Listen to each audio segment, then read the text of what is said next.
If you want to know how to get started in real estate but don't even know how to make an offer on a house, I've got the formula for you. And also 9 types of houses not to buy. Stay tuned.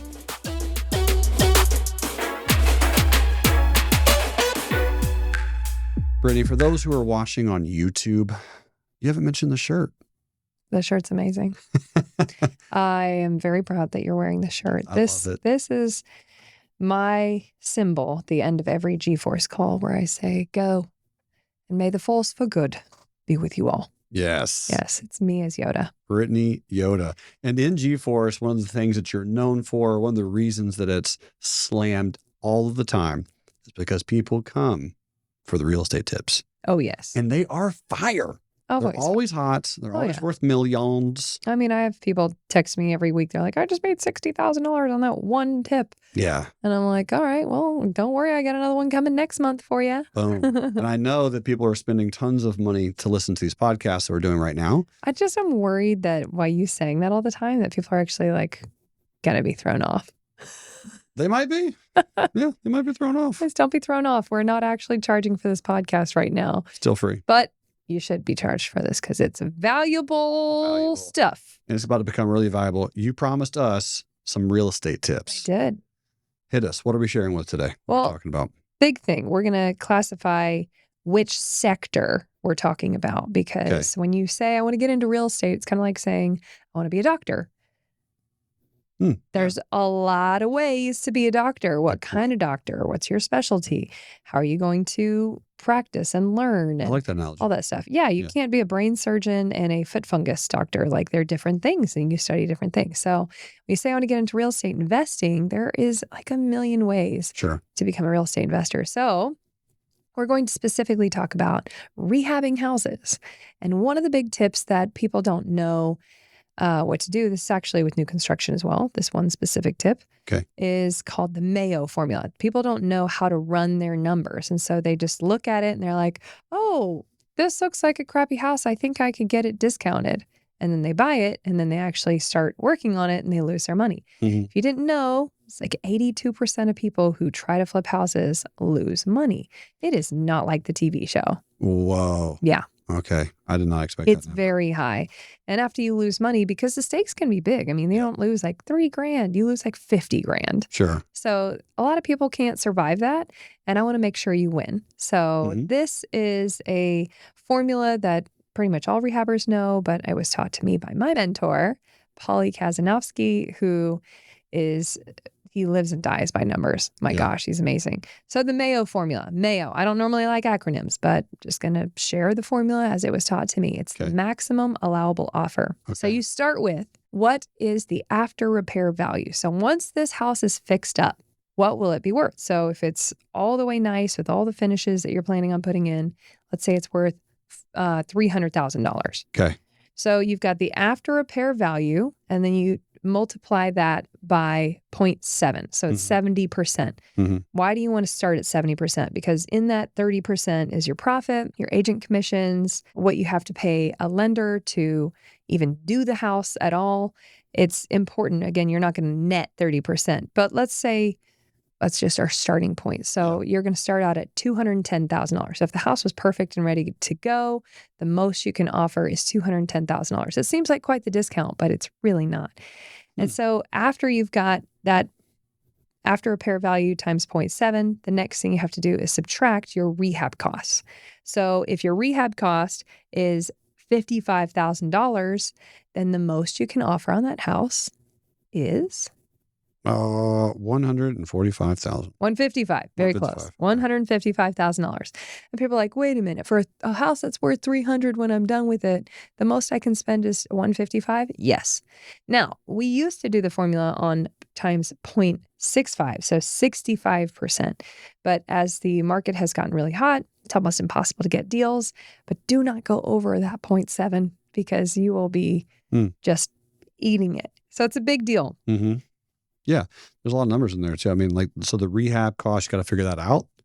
That can vary. Yeah. And the after repair value, ARV, you're probably doing comparables Yes. I guess? Yeah. Okay. So in order to figure out your after repair value, you've got to do comparables and see what's on the market. And that also helps you understand what your design needs to be like. Your design is going to follow not, oh, Jeremy Newsom's like favorite color is neon blue. And so you've got neon blue tile everywhere because you just love that color. It doesn't matter what you like. What does the market want? Unless this is your personal home that you're going to keep forever, if this is a flip for the market, you want to open up to the biggest buyer pool. So what is the market demanding in order to get a $300,000 sale price over here? Well, is it granite countertops? Is it real tile?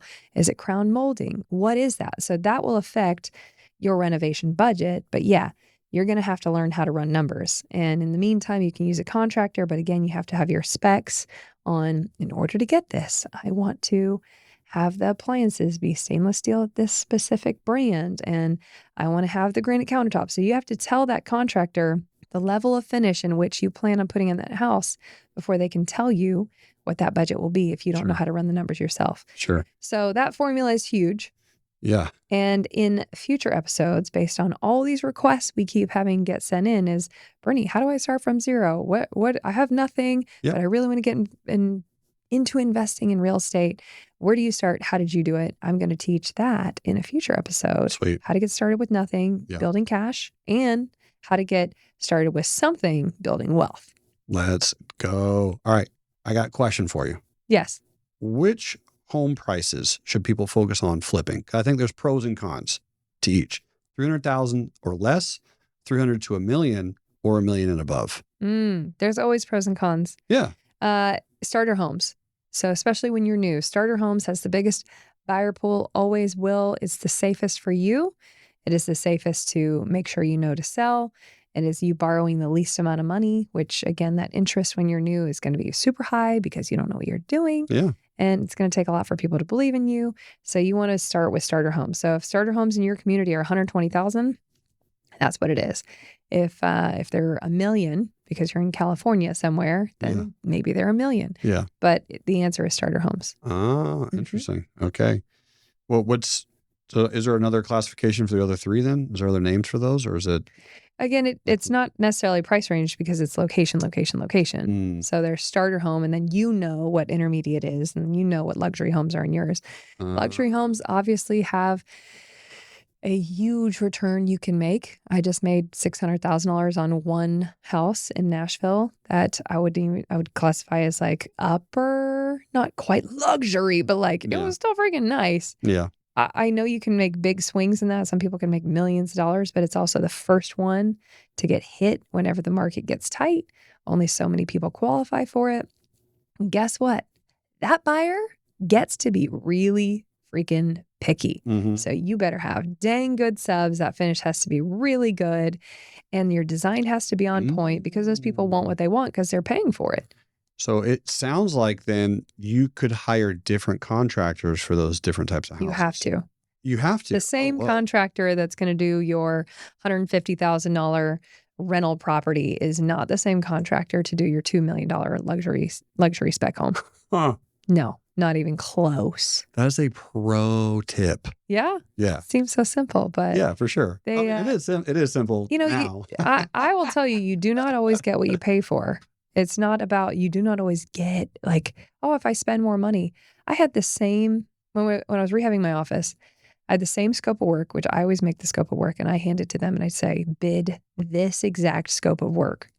If not, then you're trying to compare apples to oranges. So I had 5 different builders do the same exact scope of work, and the lowest price for that exact thing was $44,000, and the highest was $244,000. Same exact scope. Yeah. So I do want to warn you that you really need to go see their product, hear their reviews, ask for testimonials, make sure that they have a good reputation on the BBB. Again, meet people that they've worked with. Never give people more than one job at a time. Never, ever, never, ever, ever, because they may crush it for the first 80% of that project. Nobody ever wants to finish a house. I don't know why. They just don't. Wow. So they might take like months to wrap up the first project before they even start the second one. And then you're screwed because you've got them going on both. And anyway, you want to see them finish a house. You want to see them deal with warranty issues. before you go, oh, I like this guy. Let me give you all 7 that I've got working. No. So you want to have them compare apples to apples. You want to see their work because, again, just because they're a higher price does not actually mean they're higher quality. Interesting. In the beginning. You're dropping some serious bombs, by proof. the way. Yeah. See their products. Yes. How would you do that? You literally go ask to walk through their houses. Okay. And you see their pictures and you understand. So if I said, Jerremy, you own this construction company, let me see your work, and everything I saw that you did was a $150,000 house, and it's good, I'd know you'd do that. But just because you can do that one doesn't mean you can do a $2 million house. If you've never done it, assume they don't know what they're doing, and you don't want to be their test subject. You really don't. Because again, that level of finish, and even the way you do the drywall, there's like a 5-level finish you can do on drywall. And a $300,000 house is going to have a 2-level finish. Like, it's just totally different standard. And the buyers notice it because they have that level of quality that they're paying for, and they'll see it. And they're just not going to put up with it. So your house is going to sit there and sit there and sit there. How did you learn about 5-layer drywall? It's the first time I've ever heard that phrase in my life. Hey, hang out with the right people. 5-level. 5-level. Yeah. Whoa. Level 5. Okay. There's different paints, Some people, you have to make sure that subs in your contract don't water down your paint. You have to actually write it in there. Yeah. If not, they all do it. Yeah. And then your paint starts to fade on your brand new house. And you're like, what is going on? Oh, yeah. Well, that you paid them turnkey to buy the paint, and they just bought half as much as they need to, filled the rest with water. Whoa. Last 6 months. No, see, this is why you're here. Sponsored by Paint. This is why I'm listening to this. Random question then. Do you have a favorite paint brand? I've always used Sherwin-Williams. Okay. Ticker symbol SHW. Hey. You know what's on the market. Very familiar with them. Yeah. So you have to write it into the contract. Do not water down the paint. Yeah. And that it has to be a certain grade. Yeah. Whoa. And if it's not, literally, you can sue them later. That's wild. So many painters do it. Yeah. It's crazy. But they know you don't know. Sure. And so they're doing that just to save costs, I'm assuming. Yeah. Well, they have to buy the paint and do the work. Right. It's better when they buy the paint because they measure correctly versus just buying an extra millions of gallons. But again, you want to make sure those, ceiling white that they use in every house doesn't walk off to the next job site. So. Do people do things when they're doing this process? You mentioned the blue tile. So let's just talk about the paint for just a second. I know that doesn't seem relevant. It seems easy to you, but everyone listening is going to be blown away by this.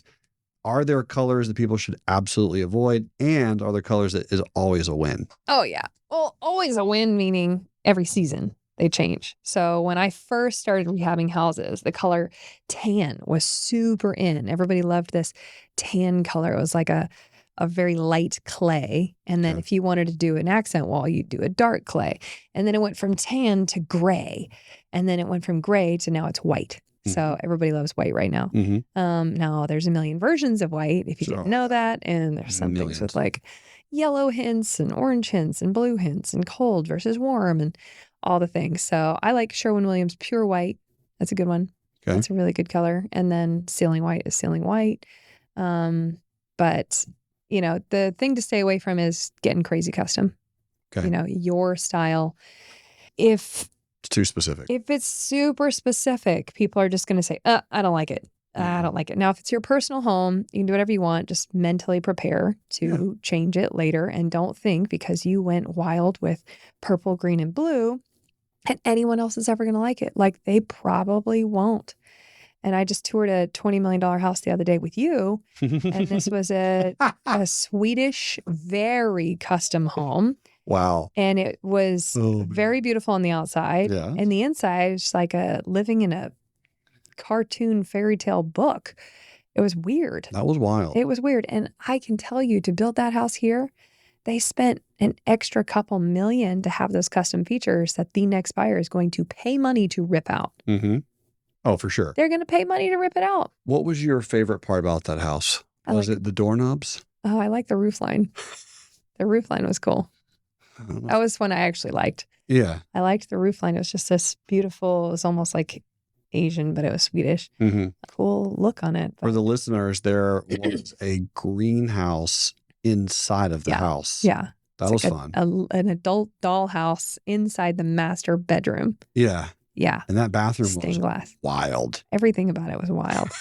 It was wild. It was so custom. And they spent so much money. Pink, yellow, to green have tile. it that custom. So you just can't do it. It was like an Alice in the Wonderland bathroom. Yeah.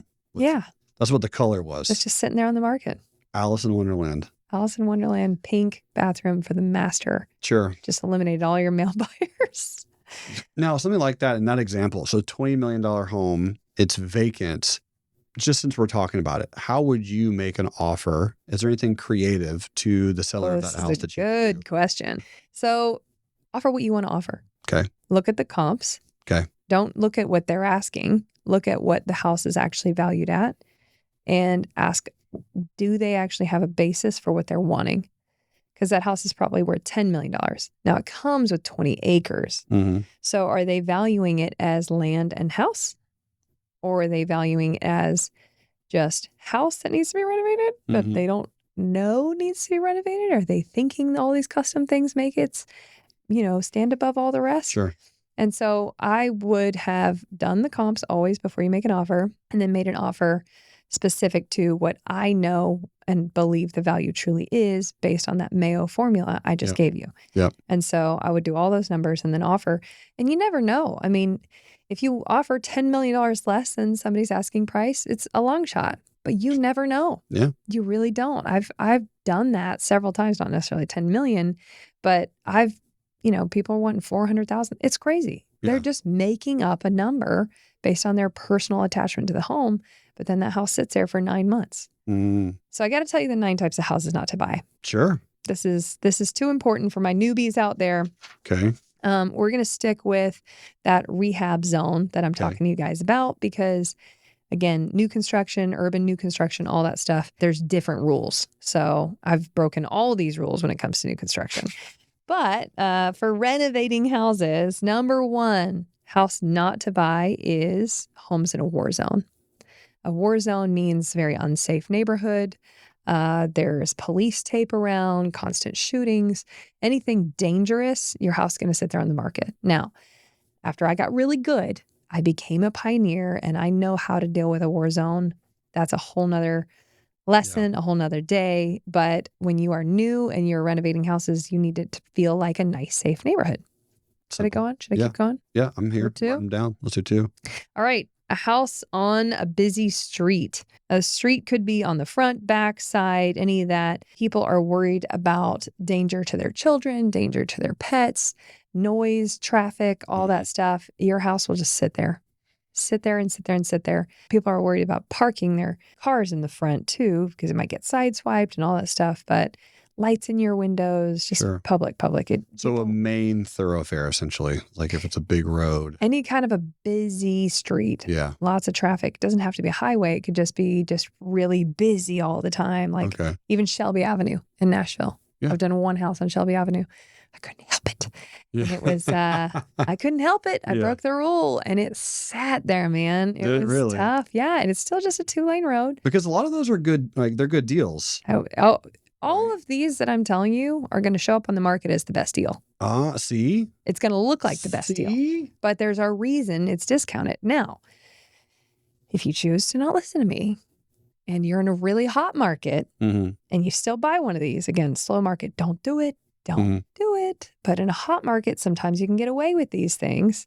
Just be prepared that your house will still have to be discounted on the back end. So your comps, if everything around there is worth $300,000, but yours is the one on the busy street, you're going to have to be $275,000 or $250,000 on the back end. Now, since we're just getting absolute knowledge bombs, do you have a way to qualify or quantify busy street? Like, is there like a website you can go to or a service or some type of like radars or something? I mean, you can pretty much see it from Google Maps, but you could probably, I think there's some traffic websites as well that tell you that. Sure. All right. Number 3. Hit me. Similar to busy street, any house next to a freeway. People hate the noise, even if there's one of those big walls there.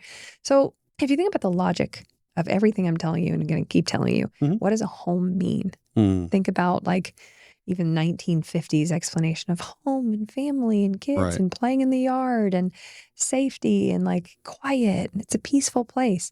All these rules break that. anything from I don't want to get murdered to I don't want my kid to get run over to I don't feel like listening to all the semis or trucks that flip over. All these things are breaking that, like what feels like home. So naturally humans are going to be less inclined to purchase here. Makes all right. a lot of sense. Next one, still same thing. House next to train tracks. Man, I remember learning this one painfully. Felt such a good deal. It's like, Paulie, was back when I was finding him deals. I was like, Paulie, this is the best deal ever. And he's like, oh my gosh, this is crazy. We bought this house. And How much did you buy it for, remember? $52,000. Okay. Exactly. And we're like, I cannot believe what a great deal. Bought it, no contingencies, or contracted it, no contingencies, closed on it with cash. And then this weird noise started coming from behind the brush. Freaking train tracks. Train tracks. And they blew their whistle behind it. No way. But you could not see the train tracks behind this tree line. Sure. I was like, no. That house sat and sat and sat and sat and sat. And it's really hard to get them to switch where they blow their horn. Like per the maps, it's almost impossible. So don't buy a house hoping you can change that.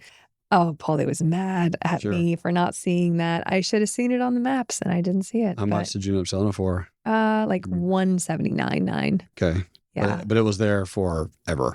Yeah. And that's really hard because when you use private money for your flips, like you have a very tight window for getting that house done. Yeah. A very tight window. And I think we're out of time. I think I'm going to have to do the rest in another episode. Well, I'll see you there. I'll be there taking notes. Follow along if you're still interested.